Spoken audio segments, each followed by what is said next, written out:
1973년부터 사람의 뇌와 컴퓨터를 연결하는 기술에 대한 논의가 시작되었습니다. Brain Computer Interface, BCI라고 하는 기술입니다. 50년쯤 지났습니다. 현재 인류 역사에서 상상도 못할 지식 폭발 시대가 열리고 있습니다.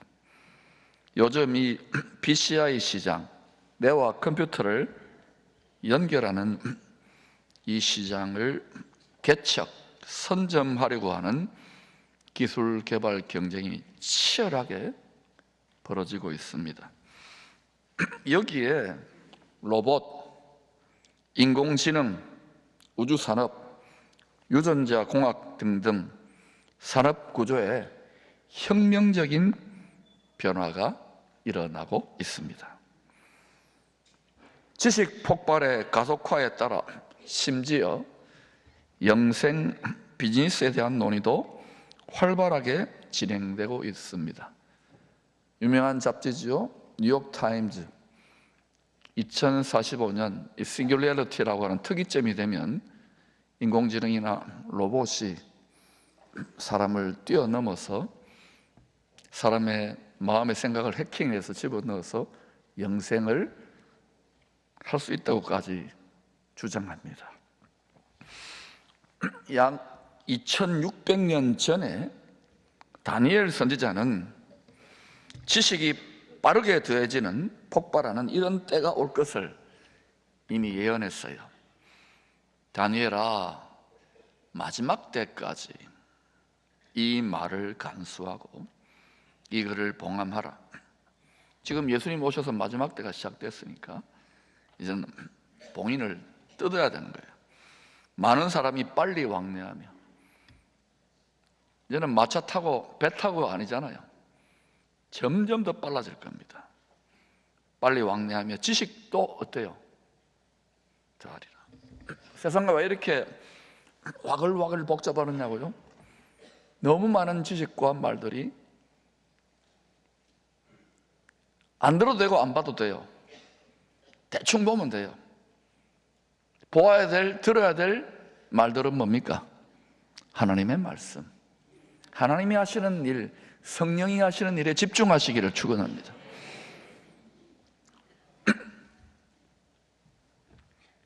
장차 우리 자녀들이 장성하여 한 10년, 20년, 한 30년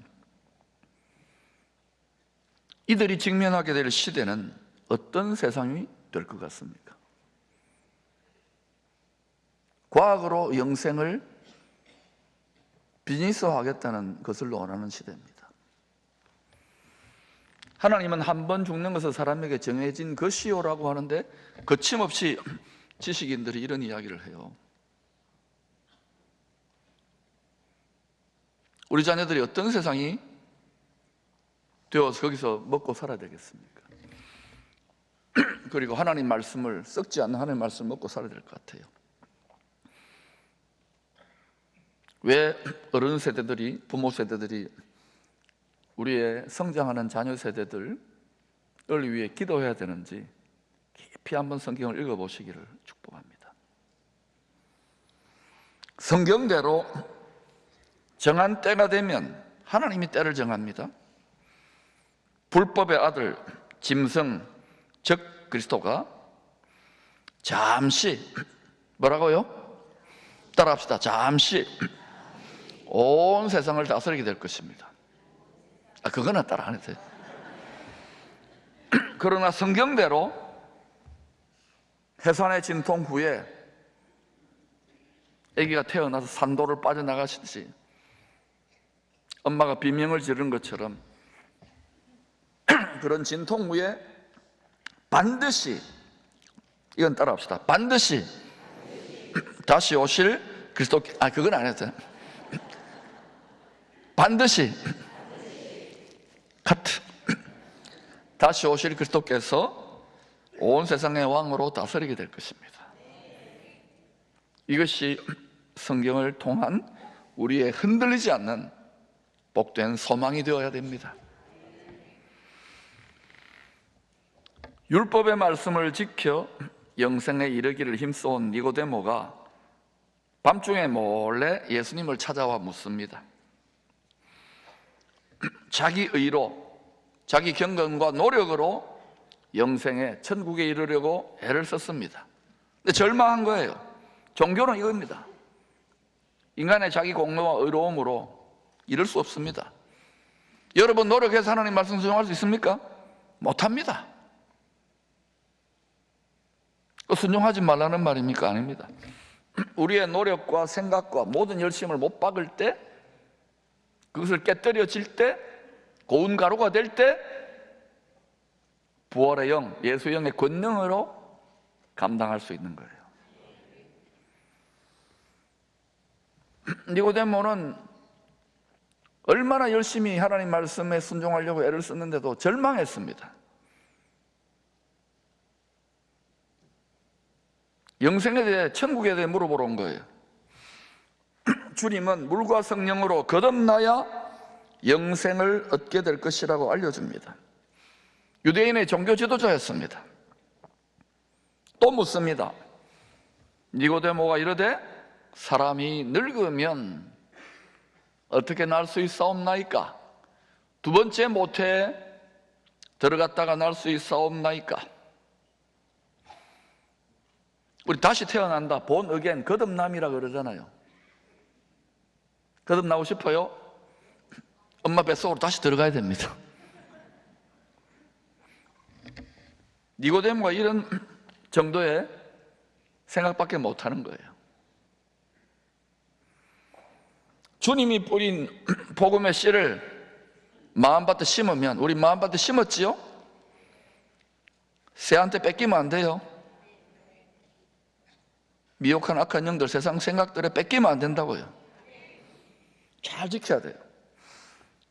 심고 가꾸면, 심으면 물과 성령으로 다시 태어납니다. 무엇이? 육체가 아니라 속에 있는 사람, 영혼의 생명이 다시 태어나는 거예요. 정말 그런가? 베드로전서 1장 23절 시작. 너희가 거듭난 것은 썩어질 씨로 된 것이 아니요 썩지 아니할 씨로 된 것이니 살아있고 항상 있는 하나님의 말씀으로 되었느니라. 결국은 이 세상이나 모든 인류의 육체도 다 썩어져 티끌로 돌아가더라도, 썩어짐의 종로로 하고 있잖아요. 오직 하나님의 말씀만이 영원토록 굳게 서게 될 거예요. 영원한 말씀, 이게 만세반석이에요. 이 말씀에 여러분 존재의 본질인 마음의 생각을 굳게 세워야 돼. 흔들리지 않게. 앞으로 점점 진동하는 일이 많이 있을 거라고 합니다.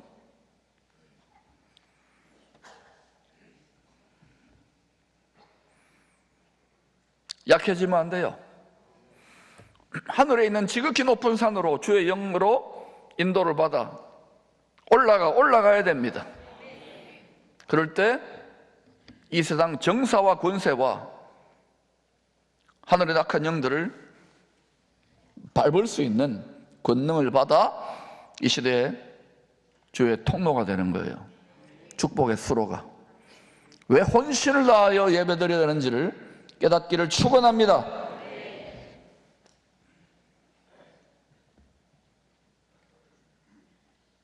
천국 복음의 씨를 마음밭에 심어 영혼이 다시 태어난 성도라도 죽습니다. 아플 수 있고, 노쇠해서.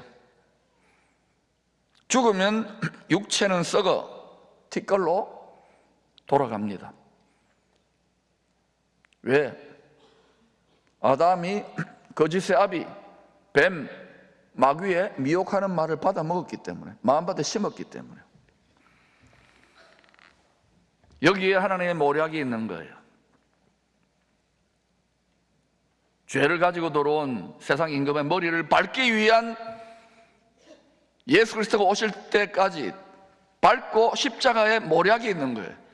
십자가로 이기는 거예요. 우리도 십자가로 이기는 거예요. 십자가 없다, 유사기독교예요. 어린아이예요, 영적으로.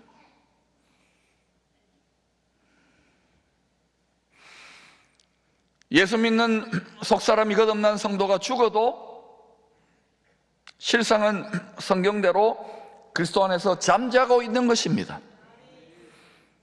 성경이 그렇다고 하면 아멘 해야 됩니다. 육체가 죽어도 하늘에 계신 예수 그리스도의 약속 안에, 신약입니다, 새 약속 안에 예수님이 대신 죽어주셨잖아요. 부활하셨잖아요. 그 모델을 보여준 거예요. 그 신약 안에 성도의 영생은 숨겨져 있습니다. 주님이 오실 때 깨어나 영생 부활의 몸을 옷 입고 천국을 사는 거예요, 영원히.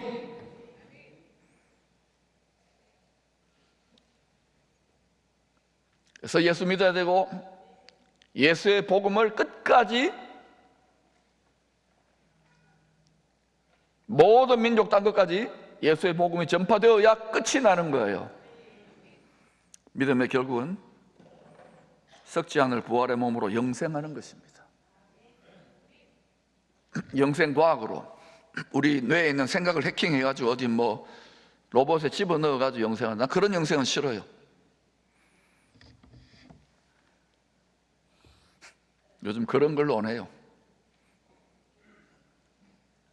하나님의 말씀을 굳게 붙들 수 있기를 축원합니다. 복음의 씨로 속사람이 다시 태어난 성도의 영생은 위에 있는 예루살렘 어머니의 모태에 숨겨져 있습니다.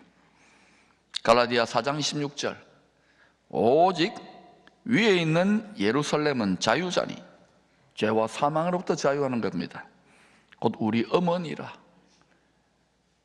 하늘의 예루살렘이 어린 양의 안에 우리의 영원한 모국이에요. 어머니의 품이에요. 하나님 어머니 같은 것은 없습니다. 우리가 장차 들어갈 영원한 안식처 새 예루살렘이 우리의 어머니의 품이에요. 복음의 씨로 다시 태어난 영혼은 하늘의 예루살렘 엄마의 태중에 있는 태아와 같은 상태에 있습니다. 눈에 보이지 않아요. 육체로는 엄마 뱃속에 있는 거예요. 위에 있는 예루살렘에 있는 거예요. 이것을 믿어야 됩니다. 복음으로 갓 태어난 영혼의 새 생명은 천국의 참빛, 그 영광을, 빛을 지각할 수 있는 시각, 청각, 후각, 미각, 촉각이 아직 발달되지 않은 상태입니다. 미숙한 거예요. 말씀을, 성령을 일용할 양식과 생수로 잘 먹고 소화하여 속사람이 무럭무럭 계속하여 주님을 닮아가야 하는 것입니다. 교회 왔다 갔다 한다 하더라도 전혀 속사람이 성장 못할 수 있어요. 직분을 가졌다 하더라도 말씀을 종교적인 그저 지식이나 성령을 논하지만 성령을 생수로, 생명수로 들이키지 못하는 사람은 혼으로, 육으로 살아가는 그런 어린아이 같은 성도가 될 수 있는 거예요. 말씀이 영혼의 양식이 되고 성령이 속사람의 생수가 되면은 이걸 잘 먹고 소화해서 계속 자라가면 말씀이 답니다. 생수가 답니다. 해갈이 됩니다. 하늘의 능력과 기쁨이 솟구치게 되어 있어요. 이게 안 된다? 죄송하지만 아직까지 육신에 속한 어린아이 같은 성도예요. 그렇게 누가 만드느냐? 자기 자신의 육신의 생각이 하나님과 그리스도의 십자가의 원수로 행하게 만드는 이 썩어질 육신의 생각에 결박당해 있는 거예요. 잔인하게 흉악하게. 이것을 반드시 갈아엎어야, 이 결박을 끊어내야 성령의 칼로 그때 여러분 영혼에, 여러분 인생에 생명수에 참 솟구쳐 흐르는, 누구도 부인할 수 없는 그 능력이 솟구쳐 나와요. 바울은 하늘에 계신 아버지 앞에서 주님께서 아이같이, 어린아이같이 자기를 낮추고 순종하는 모범을 보여주신 모습을 이렇게 묘사합니다. 너희 가운데에서 전파된 하나님의 아들 예수 그리스도는 예하고 아니라 함이 되지 아니하셨느니라. 그에게는 뭐만 됐다고요? 부모님이나 어른들이 얘야 이거 좀 심부름 좀 해오라, 이것 좀 해오라, 또 때로는요 저기 좀 멀리 좀 걸어가서 이거 좀 해오라 그러면요 싫어, 안 해.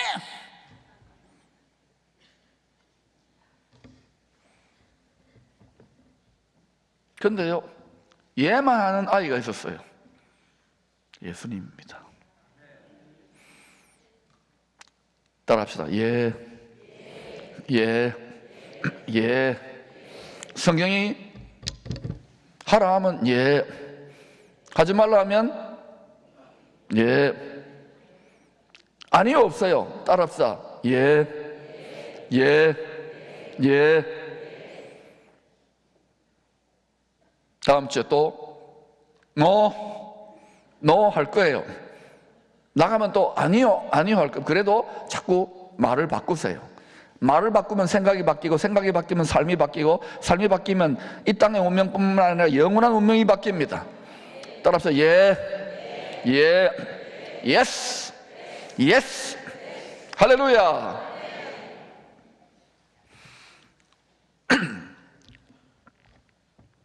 주의 말씀에 예만하는 착한 아이 같은 성도들이 다 될 때 우리 모두는, 여러분의 자손들은 천국에서 큰 자가 다 되실 것입니다. 너무 어른이 되어버렸어요. 너무 생각이 복잡하고 계산이 많아요. 구원받은 성도들이 영생을 사는 천국집과 거짓 아비의 말을 따라 살던 자들이 끌려가 영원히 형벌받는 지옥이 있다고 합니다. 누가? 주님이, 우리가 믿는 주님이. 천국 본향집을 상속받는 자들이 있는가 하면 둘째 사망에 처할 자들도 있습니다.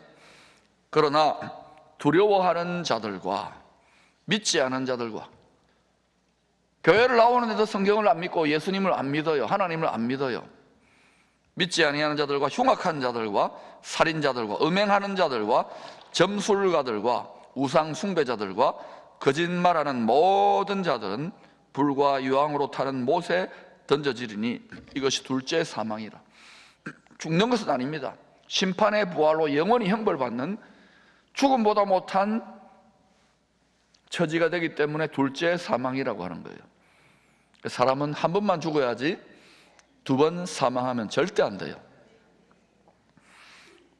주님이 얼마나 절박하게 지옥이 아닌 천국에 들어가야 한다고 말씀하고 계십니까? 내 눈과 손과 발이 죄짓게 하거든 눈을 빼버리라, 손발을 찍어내버리라. 차라리 장애인으로 영생에 들어가는 것이 지옥 불에 던져지는 것보다 낫다고 말씀하십니다. 요즘 이런 말씀을 농담으로 여겨요. 세상 사람들은 뭐 당연히 그렇게 해도 되겠지만 교회 안에 있는 분들도 조차 롯의 때와 같고 노아의 때와 같은데, 롯의 때 어떤 일이 났습니까? 롯 사위들이 농담으로 여겨요. 농담으로 불의 심판을 농담으로 여기지 마시기를 소망합니다. 가장 좋은 축복은 할아버지, 할머니, 부모, 자녀, 손주들까지 3대, 4대가 한 말씀, 한 성령, 한 마음 안에, 한 생각 안에 정렬되는 것입니다. 다 예수를 믿지만 육의 생각이 아니라 성령의 생각으로 정렬되는 은혜가 임하기를 축원합니다. 말세에 내가 내 영으로 3세대에게 부어주시는 거예요. 그 성령 안에 3세대가 다 마음과 생각과 감정이, 의지가, 말이 정렬될 때, 환상을 보고 예언을 하고 꿈을 꾸는 그 꿈 안에 행할 때 하나님은 어떤 상황 속에서도 그들을 천국에서 큰 자로 예비하십니다. 전능하신 하나님의 실력을 믿으십시오. 또 실족하게 하는 자에게는 화가 있을 것이라고 경고합니다. 천국까지요, 그런 것은 없다. 죄 지어도 괜찮다, 적당하게 세상과 짝하며 살아도 된다, 불순종해도 된다, 이런 생각과 이런 말을 하는 자들이 천국 가는 길에서 실족하게 하는 자들입니다. 우리가 길을 걸어갈 때에 발 뒤꿈치를 사용해서 걷잖아요. 그럼 어때요? 발 뒤꿈치를 물어뜯어요. 독사가. 창세기 3장에 나오죠. 육체의 성향, 육신의 생각, 육신의 정욕, 이걸 아케브라 그래, 히브리어로. 육을 따라 생각하고 육을 따라 정욕을 품으면 하나님 말씀 자기는 행하는 것 같지만 하나님의 원수가 된다는 거예요. 금송아지를 겸하여 숭배하게 되는 거예요. 그리고 반드시 금송아지를 숭배하는 우리의 부패한 정욕적 종교성을 못 받고 자기 십자가를 지고 기쁨으로, 감사함으로 천국길을 걸어갈 수 있기를 축원합니다. 우리 믿음의 모든 위대한 선진들, 달려갈 길을 다 마친 면류관을 취한 자들이 다 그렇게 걸어갔어요. 기쁨으로, 감사로 걸어갈 수 있기를 축원합니다. 천국은 항상 기쁜 곳입니다. 천국은 범사에 감사한 곳입니다. 천국은 쉬지 않고 예배하고 경배하고 기도하는 곳입니다. 항상 기뻐하시기를 축원합니다. 이 땅에서 항상 범사에 감사하세요. 천국을 사는 거예요. 쉬지 않고 기도하세요. 쉬지 않고 말씀 묵상하세요. 종교적인 고문이 아닙니다. 어린아이의 생각과 말을 버리세요. 성도들을 돕는 천사들이 하늘에 계신 아버지 얼굴을 항상 대면한다고 합니다. 사람에게는 양면성이 있습니다. 우리 마음의 생각에 선택을 따라 천사가 될 수도 있고 악마가 될 수도 있습니다. 성도도 똑같아요. 한순간에 훅 가는 거예요. 다윗을 보세요. 이 세상의 사람 천사처럼 우리들 하나님의 뜻을 계속 일평생 행할 때 전능하신 하나님이 부리시는 천사들이 우리를 위하여 악한 마귀 군사들과 싸워 죄를 이기도록 도와주십니다. 이제는 하나님과 동력, 천군 천사들과 동력해야 될 때입니다. 히브리서 1장 14절, 모든 천사들은 섬기는 영으로서 구원받을 상속자들, 우리들입니다. 위하여 섬기라고 보내심이 아니냐. 우리가 행할 때 주의 성령과 말씀도 동행하지만 우리가 하나님 뜻을 행하면 천군 천사들도 전능하신 하늘의 군대도 우리와 동행한다는 것을 믿고 끝까지 왕의 가마, 영광의 왕의 생명의 성령의 법궤, 자기 십자가를 지고 주의 뜻을 이루는 삶을 사셔야 합니다. 그럴 때 하나님의 군대가 저와 여러분의 삶을 둘러 진치고 도와주십니다. 영생의 씨를 마음밭에 심어 다시 태어난 우리 영혼은 마치 엄마 모태에 갇혀있는 태아와 같은 상태입니다. 어둠 가운데 있지요. 그러나 때가 차면 개인의 종말, 세상의 종말이라는 해산의 진통을 통과한 후에 엄마의 모태 밖에 있는 사망의 어둠이 없는 빛의 나라에서 영생을 취하게 될 것입니다. 그때 비로소 육체에 잔인하게 묶여져 썩어짐의 종로로 타는 이 어둠의 세상에 대한 지독한 애착을, 탯줄을 끊고 영원한 안식을 누리게 될 것입니다. 바로 이 탯줄을 지금 끊으십시다. 큰 풍파 일어나는 것 세상 줄 끊음일세, 주께서 오라 하시면 내 고향 하늘 본향집으로 나아가야 됩니다. 지금 평안하고 안전할 때에 이 탁월한 마귀를 이기는 삶의 방식, 부활의 영의 권능을 옷 입고 날마다 승리하는 삶의 방식을 우리뿐만 아니라 자손들에게 전수하여 가르칠 수 있기를 축원합니다. 죄 어둠에 얽매이게 하는 육신의 생각을 이기고 지혜와 계시의 성령으로 어두워진 우리 마음을 환하게 밝혀 늘 천국을 바라보며 찬송하며 감사하며 기뻐하며 살아갈 수 있기를 축원합니다.